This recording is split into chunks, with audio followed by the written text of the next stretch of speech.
Vivian starts talking about imitative art and notes, or claims rather, that the more imitative art is, the less it represents the spirit of its age. And as an example, Vivian uses the evil faces of the Roman emperors, and they're realistically represented in the art of that time. But, Wilde says, we mistakenly think the secret of the empire's ruin is in the portrayed faces, but it could not be destroyed by the vices of Tiberius, nor saved by the virtues of the Antonines, which I'm probably horribly mispronouncing. It fell for other reasons.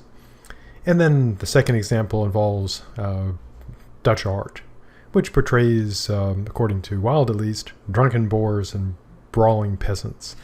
And Vivian asserts that this tells us nothing about the great soul of Holland. And so the assertion here, using argument by example, that is to say advancing examples to try to prove a point by asserting the examples support that point, that Wilde is asserting that the imitative arts don't tell us about the time. But Vivian does assert that the more abstract and ideal an art is, the more reveals the temper of its age. To understand a nation by means of its art, look to its architecture or music. Cyril asserts that the spirit of an age may be best expressed in the abstract ideal arts, for the reason that, according to Cyril at least, the spirit is abstract and ideal. And then Cyril claims that the arts of imitation reveal the visible aspects of an age. Vivian, which is to say Wilde, disagrees with this and presents an argument by example. You might recall from the ancient days at the start of the semester, and we looked at argument basics, talking about the argument by example. It's an inductive argument, which of course means that the premises provide probable support for the conclusion, but less than complete. And like all inductive arguments, it's assessed in terms of specific standards. So for an argument by example, these would include first, the number of examples. So the more examples, the stronger the argument. Secondly would be the relevance of the examples. The more relevant the examples, the stronger the argument. And thirdly, the examples have to be identified. So in going through Wilde's argument by example, we need to consider those factors. Namely, how many examples are being presented, are they relevant, and clearly they're properly identified, so that's not a problem. So the first example is this, the Middle Ages. So Cyril claims that the imitative arts reveal the visible aspects of an age. Wilde says, speaking through Vivian, this is not the case. First example, Middle Ages. Now, according to Wilde, the people of the Middle Ages didn't resemble the figures in medieval art.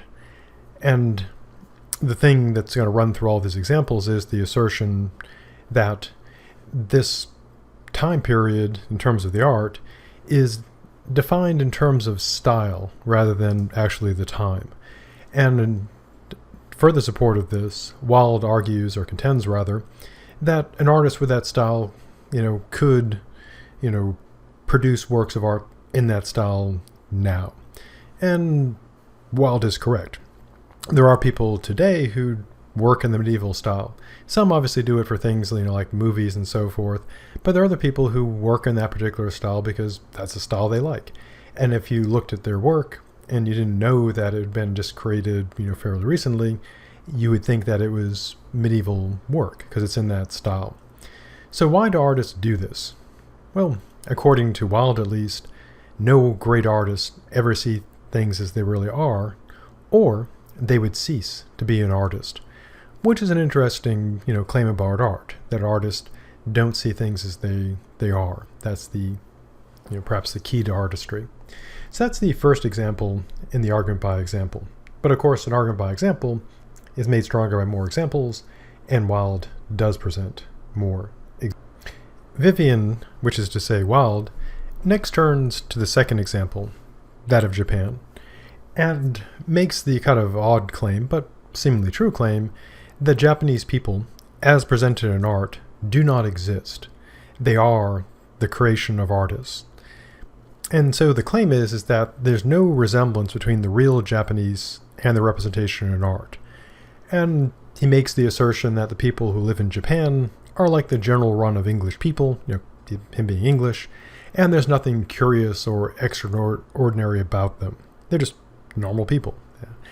So he makes the kind of bold assertion that the whole of Japan is a pure invention. There is no such country or people. Now, on the one hand, of course, that's obviously, false. There clearly is Japan and people there.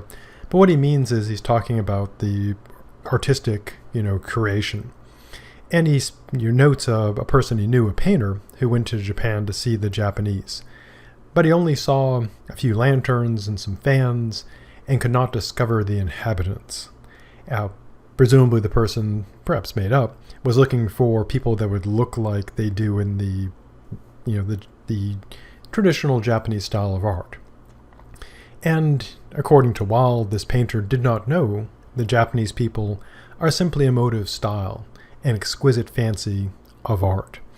So he's making the assertion, which has ramifications beyond aesthetics, that the way that people are portrayed in art, or the way people are perceived, more broadly, has often little or nothing to do with the people themselves. In the case of art, it's a style being presented, and in the case of other cases, it's sort of perhaps on the negative side, the prejudices and biases of people that shape their perception in a negative way, and less commonly, but occasionally, in a positive way. And he makes the assertion that if you want to see a Japanese effect, as to say, in the artistic style we associate with Japan, the thing to do is stay at home. Look at the works of Japanese artists, and he says, if you can't see a Japanese effect at home, you'll not see it anywhere. And again, this is an interesting point about perception, about how what we see is shaped by what's in our, in our cognition. It affects our perception of what is real. So he finishes up the example of Japan, saying that the imitative arts do not show us what Japanese people actually look like.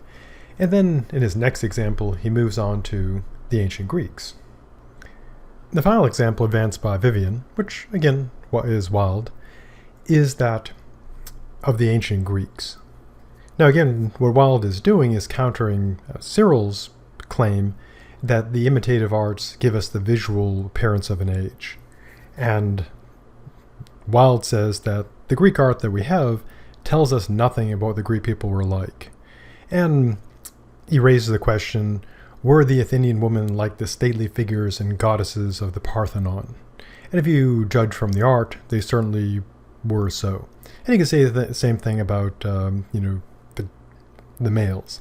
When you see pictures of statues from of the Greeks, it's pretty much always someone who's super buff and super ripped, looking very, very Olympian.